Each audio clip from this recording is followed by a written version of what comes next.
Hello, all my beauties. Today's focus is going to be my maroon everyday look. I call it maroon because the maroon lips just stick out so much, but sit back, grab your favorite snack, and enjoy the ride.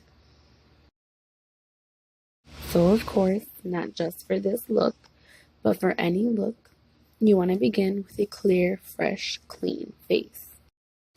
Now, shout out to Benefit, the professional, literally, for taking care of my pores.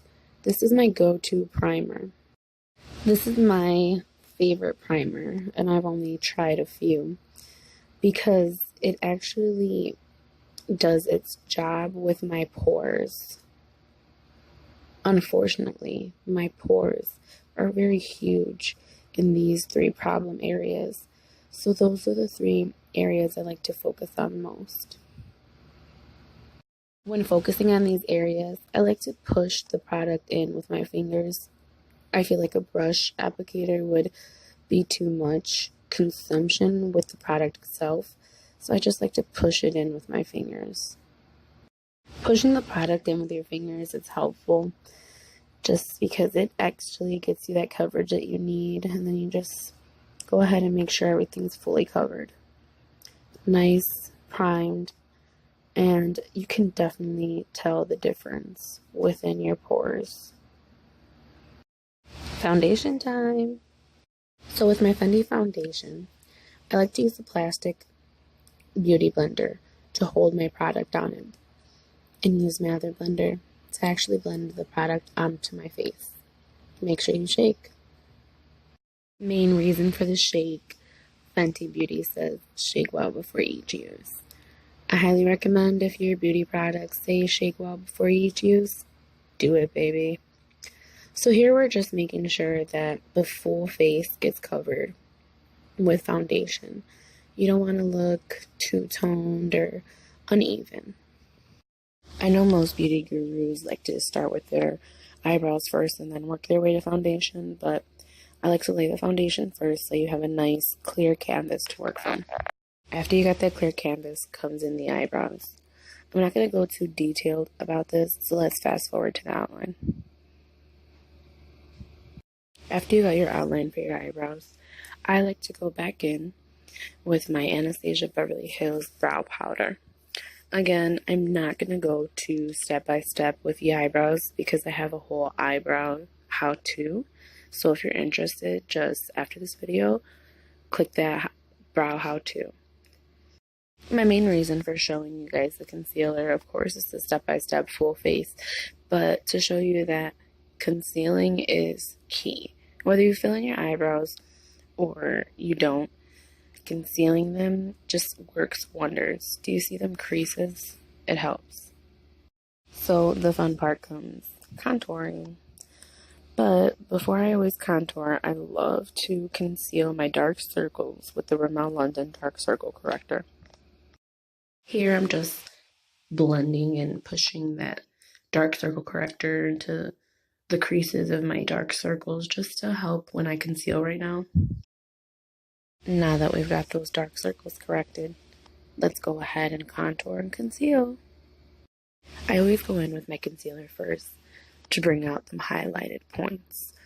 Too often, many girls make the mistake of contouring and highlighting at a place that fits other people's faces and not theirs. I recommend looking into your face shape and finding your highlight and contour points. Here, you'll see my highlight points. Now let's fast forward to a fully blended concealer. Now that you got that concealer all blended out, time to contour. I love to start with my cheekbones first, just to help lay out my face plan. I'm not going to go too in-depth about where to contour, just because everybody's facial features are so different. So if you have a big face like me, you kind of want to go up your cheekbone to, I guess, narrow that down. No matter where your contour is, whether it's higher or lower, you always want to blend down with your beauty blender because it just helps when you're creating that illusion of that high cheekbone or that illusion of your contour. Going down with the Beauty Blender just helps the blending process so much. So if you're a proud, big, beautiful girl like me, you're gonna want to hide that double chin with some contour as well. Make sure you blend that bad boy out really good though.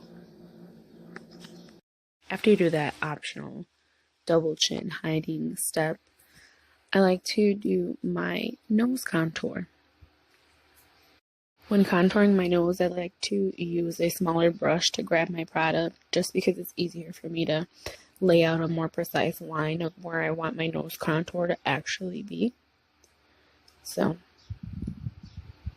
I just follow along the sides of my nose and then just a little bit in front just to, I guess, like make that drop back. After I have the product all laid out, I just like to go in with my really small beauty blender and just, blend it all out. No lines, no unevenness.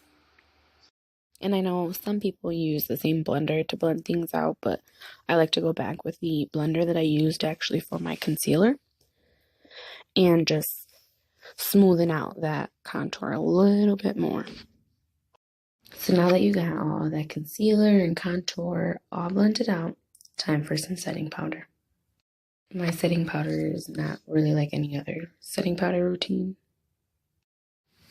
First, I shake off any excess products so I don't push any into one area too much. And then I just make sure I get full coverage of setting powder along my whole face. I live for putting my setting powder before my highlight just because I feel like it dulls my highlight out.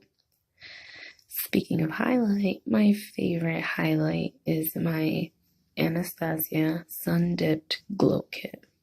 And these are my go-to highlight Summer and Moonstone. I usually blend the two highlighters just to get a more pixelated highlight. Usually starting with my brow highlight and then going into my cheekbone highlight, which is my favorite. When applying your cheek highlight, my favorite face to make is the fish kiss face. I know everybody knows the fish kiss face. Like a subtle glow for my cheekbones and brow bones, but for my eye corner highlight, I love to go so bright. Hey, now we're popping, except for them lips though.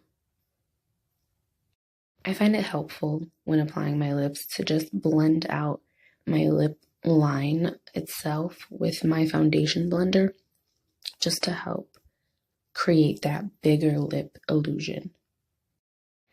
Now, I'm going to fast forward to me having lip liner on because you don't necessarily have to include the lip liner step.